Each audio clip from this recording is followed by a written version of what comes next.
আজ থেকে বেশ কয়েক লক্ষ বছর আগে আমাদের এই গ্রহে দুই পায়ে মাটির ওপরে হেঁটে চলে বেড়ানো আজকের মানুষের পূর্বপুরুষদের আবির্ভাব হয়েছিল। তারা থাকতো মূলত বনে জঙ্গলে। তারপর আস্তে আস্তে গড়ে উঠল মানুষের সমাজ সভ্যতা। সময় যত গড়ালো, মানুষের জীবনে, তার চিন্তা ভাবনায়, তার ব্যবহারে এলো অনেক পরিবর্তন। এই পরিবর্তনেরই একটা পর্যায়ে বিভিন্ন জিনিসের আদান প্রদানের জন্য মানুষের সভ্যতায় আবির্ভাব মুদ্রার। তার আগে এক ধরনের জিনিসের সঙ্গে অন্য ধরনের জিনিসের বিনিময়ের মাধ্যমে চলত সব লেনদেন। যেমন এক বস্তা ধানের বিনিময়ে দুটো ছাগল দিতে হতো। আজকের ক্রিপ্টোকারেন্সি আর ডিজিটাল লেনদেনের যুগে এসব ব্যাপারকে হাস্যকর মনে হতে পারে, কিন্তু মনে রাখতে হবে যে আমরা আজকের পৃথিবীটাকে যেভাবে দেখছি, চিরকাল সেটা এরকমই ছিল না।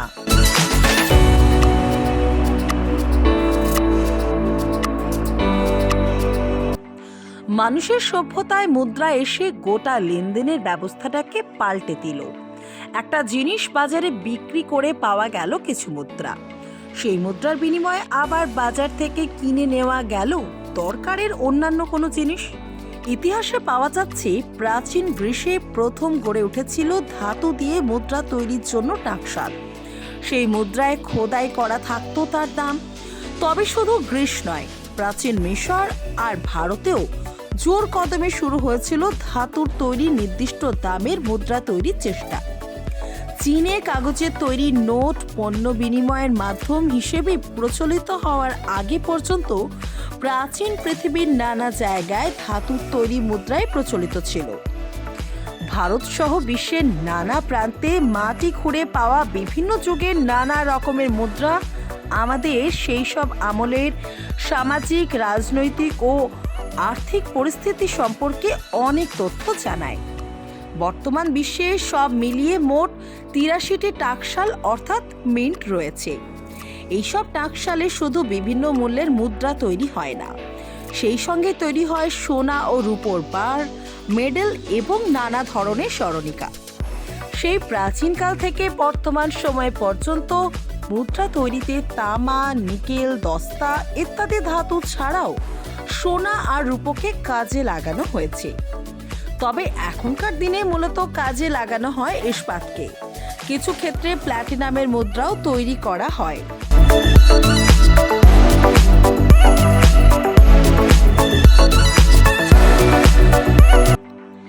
আধুনিক বিশ্বের সবচেয়ে বড় মিন্ট অর্থাৎ টাকশাল রয়েছে আমেরিকার ফিলাডেলফিয়ায়। এটি তৈরি করা হয়েছিল ১৭৯২ সালে। এখানে প্রতি বছরে গড়ে ২৮০ কোটি মুদ্রা তৈরি করা হয়। এছাড়া কানাডার অটোয়া, অস্ট্রেলিয়ার পারেথে রয়েছে বহু পুরনো টাকশাল। ব্রিটেনের ওয়েলসে রয়েছে প্রায় ১০০০ বছর পুরনো টাকশাল, যেখানে আজও তৈরি হয়েছে মুদ্রা ও অন্যান্য জিনিস। ভারতে মুদ্রা তৈরির জন্য প্রথম টাকশাল তৈরি হয় এখনকার মুম্বাই মানে তখনকার বম্বেতে। সালটা ছিল ১৬৭২। এরপর ব্রিটিশ শাসিত ভারতে কলকাতায় তৈরি হয় আরও একটি মুদ্রা তৈরির কারখানা ১৭৫৭ সালে।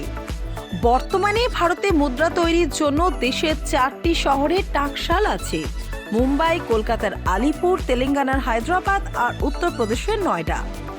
সময়ের সঙ্গে তাল রেখে টাকশালগুলিতে পুরনো পদ্ধতির পরিবর্তে নতুন নতুন পদ্ধতিতে মুদ্রা তৈরি হচ্ছে।